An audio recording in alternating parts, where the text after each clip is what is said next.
Mummy papa कैसे हो आप? अरे आरती आ गई तू?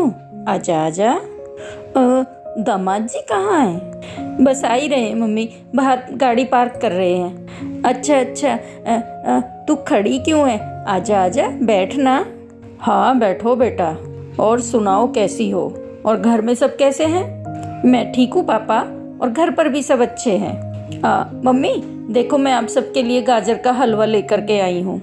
अरे वाह भाई वाह। माधुरी बेटा जल्दी से यहाँ आओ, और हाँ रसोई से जरा प्लेट्स लेती आना। सब साथ में बैठकर गाजर का हलवा खाएंगे। अपनी ससुर की बात सुनकर माधुरी प्लेट्स लेकर बाहर की तरफ जाने लगी, लेकिन वो बाहर आती उससे पहले ही उसके पाँव के सुंगर रुक गए। रुकिए पापा, भाभी को बाहर मत बुलाइए, उन्हें अंदर ही रहने दीजिए। अरे पर ऐसा क्यों बेटा? ओफो पापा, आप ना कुछ भी नहीं समझते हो। मम्मी आप ही समझाओ ना इन्हें। ठीक बोल रही है आरती, आप भूल गए क्या? अपनी आरती माँ बनने वाली है, और ऐसे में उस मनहूस का साया भी नहीं पड़ना चाहिए इस पर। क्या बोल रही हो शीला? माधुरी तुम्हारी बहू है, उसके बारे में तुम्हें ऐसा नहीं कहना चाहिए। मम्मी ने वही कहा है पापा जो भाभी के बारे में सब बोल रहे हैं। मेरी सासू माँ ने तो यहाँ आने से भी मना कर दिया था, और वो भी सिर्फ भाभी की वजह से। बड़ी मिन्नतें करनी पड़ी मुझे, तब जाकर मानी है, वो भी इस शर्त पर कि मैं यहाँ आऊंगी तो भाभी से दूर ही रहूंगी। सही तो है। तू ऐसा कर, हमारे कमरे में चल, वहीं चलकर बातें करते हैं। सुनो जी, दामाद जी आ जाएं तो उन्हें भी अंदर लेकर आना। इतना कहकर शीला अपनी गर्भ बेटी आरती को अंदर लेकर अपने कमरे में चली जाती है, और माधुरी वहीं रसोई के बाहर खड़ी आंसू बहाती रह गई।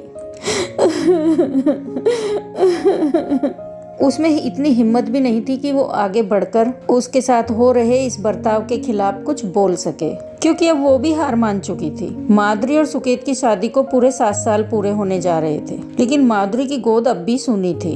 न तो डॉक्टर्स की दवा काम आ रही थी, और न ही भगवान से की गई हुई प्रार्थना। माधुरी की सास और ननंद के साथ साथ खुद सुकेत ने भी अब यही मान लिया था कि माधुरी एक बांझ है जो कभी मां नहीं बन सकती।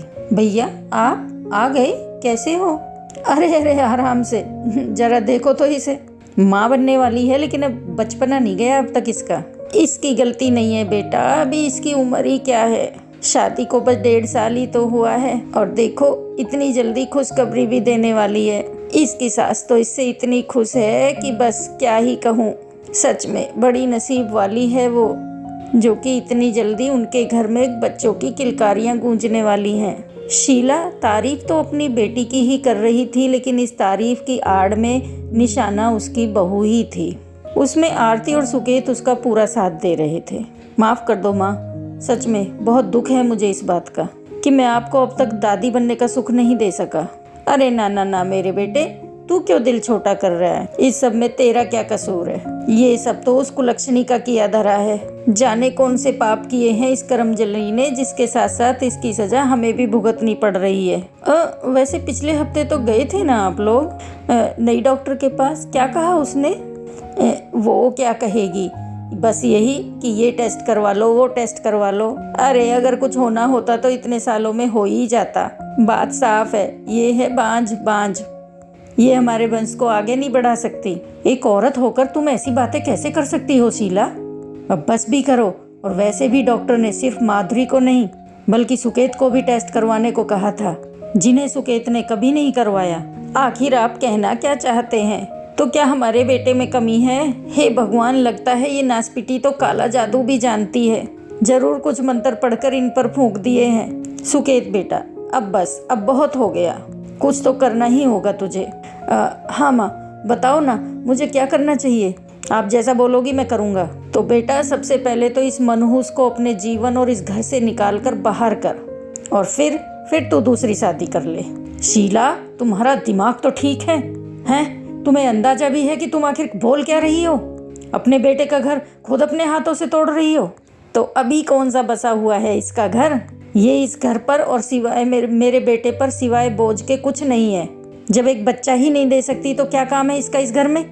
झाड़ू पोछा और खाना पकाना तो हम काम वाली से भी करवा लेंगे। आप बिल्कुल ठीक बोल रही हो माँ, अब तो मुझे भी यही लगने लगा है। जैसे इस औरत से शादी करके मैंने अपनी जिंदगी की सबसे बड़ी गलती की है, लेकिन अब मैं इसे और नहीं झेल सकता। मैं इसे छोड़ दूंगा और आप फिर जिससे कहोगी मैं शादी कर लूंगा। सुकेत, अपनी माँ की बातों में मत आओ तुम। ऐसा कुछ मत करो जिससे कल को तुम्हें पछताना पड़े। वो बेचारी बिन माँ बाप की बच्ची है, उसका हमारे सिवाय और कोई नहीं है। उसे ऐसे छोड़ दोगे तो वो कहाँ जाएगी? पूरे घर में माधुरी के ससुर सुदर्शन ही थे जिसको कि उससे हमदर्दी थी। लेकिन इस बार उनकी कोशिश भी काम नहीं आई, क्योंकि शीला और सुकेत फैसला कर चुके थे। नहीं, भगवान के लिए ऐसा मत कीजिए, मुझे घर से मत निकालिए। मैं कहाँ जाऊंगी? मैं आपकी पत्नी हूँ, मैं इस घर की बहू हूँ। नहीं, तू सिर्फ एक बोझ के सिवाय और कुछ नहीं है।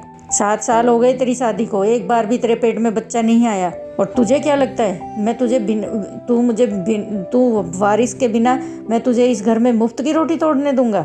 ऐसा मत करिए, मुझे विश्वास है कि भगवान मेरी प्रार्थना जरूर सुनेंगे और एक दिन मेरी गोद भी जरूर भरेगी। फालतू बातें मत कर। अरे तू तो इतनी बड़ी मनहूस है कि पैदा होते ही अपने माँ बाप को खा गई, और फिर तेरे उस चालू मामा ने मर दिया तुझे हमारे सर पर, और फिर ऐसे गायब हो गया जैसे गधे के सिर से सींग। लेकिन अब बस, बहुत झेल लिया तुझे। सुकेत बेटा, चल निकाल इसे घर से बाहर। माधुरी रोती रही और गिड़गिड़ाती रही, लेकिन सुकेत ने उसे घर से बाहर निकाल दिया। लेकिन माधुरी के विश्वासघात पर बहुत गहरी चोट थी। माधुरी से ये सब बर्दाश्त नहीं हुआ और उसने खुदकुशी करने का फैसला लिया। उसने एक बस के नीचे आकर अपनी जान देने की कोशिश की, लेकिन बस के ड्राइवर ने एकदम बिल्कुल सही वक्त पर ब्रेक लगाकर उस हादसे को टाल दिया। फिर बस में से एक महिला बाहर निकली और उसने माधुरी को डांटते हुए कहा, तुम्हारा दिमाग खराब है क्या? इस तरह बस के सामने आने का क्या मतलब है? इस बस में सारे के सारे बच्चे हैं, तुम्हें अंदाजा भी है कि क्या हो सकता था? उस महिला की बात सुनकर माधुरी फूट फूट कर रोने लगी और उस महिला से हाथ जोड़कर माफी मांगने लगी। अरे तुम ऐसे क्यों रो रही हो? कोई बात नहीं, लगता है बहुत परेशान हो। ऐसा करो, मेरे साथ चलो, बैठकर बात करते हैं। उस महिला का नाम ममता अग्नोत्री था और वह शहर में बड़ा अनाथ आश्रम चलाती थी। उस बस में उसी आश्रम के बच्चे थे जिन्हें देखकर माधुरी अपनी तकलीफ कुछ ही मिनटों में भूल गई और मुस्कुराने लगी। हाँ तो बताओ, कौन हो, कहाँ से हो, घर परिवार कहाँ है तुम्हारा? घर था, अब नहीं है। परिवार भी था, लेकिन अब नहीं है। मेरे पास अब कुछ नहीं है, इसीलिए मैं मर जाना चाहती थी। माधुरी ने रोते रोते सब कुछ ममता को कह दिया। उसकी अब बीती सुनकर ममता को बहुत बुरा लगा। सच में पता नहीं क्या होता जा रहा है हमारे समाज में। देखो इन्हें, या तो ये सब भी अनाथ है और या फिर अपनों के सताए हुए, लेकिन इन सब ने खुशी से जीना सीख लिया है और अब ये तुम्हें भी सिखाएंगे। ममता की बात सुनकर जैसे माधुरी को जिंदगी का नया मकसद मिल गया।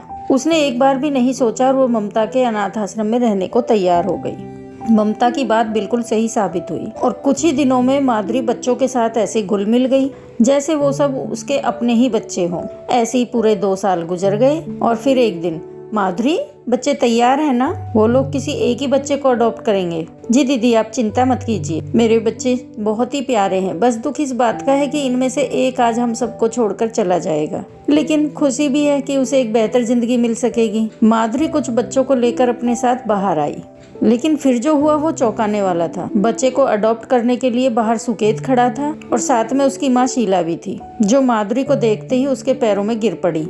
बहू, मुझे माफ कर दे, मैं हमेशा तुझे ही बांझ समझती रही, जबकि सच तो कुछ और ही था।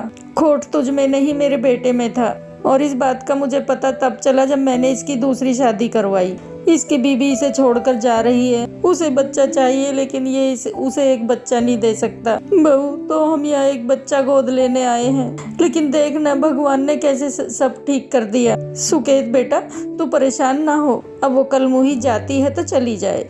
हमें हमारी माधुरी मिल गई है और आज यहाँ से एक बच्चा भी मिल जाएगा। नहीं, ना तो मैं ही आप लोगों के साथ जाऊंगी और ना ही यहाँ से कोई बच्चा आपके साथ जाएगा। मुझे लगता है कि जरूर आपने और आपके बेटे ने कुछ पाप किए होंगे जिसकी सजा आपको भगवान ने दी है। तो मैं और मेरे बच्चों में से कोई भी आप लोगों के पाप का पापीदार आप लोगों के पाप का भागीदार नहीं बनना चाहता। तो दरवाजा उधर है और आप लोग यहाँ से जा सकते हैं। माधुरी का आत्मविश्वास लौट आया था क्योंकि वह जान गई थी कि ना ही तो वो बांझ है और ना ही वो बदकिस्मत। दूसरी तरफ सुकेत और शीला अब पछताने के सिवाय और कुछ नहीं कर सकते थे। जो दुख उन्होंने माधवी को दिए थे उनकी सजा तो उन्हें भुगतनी ही थी।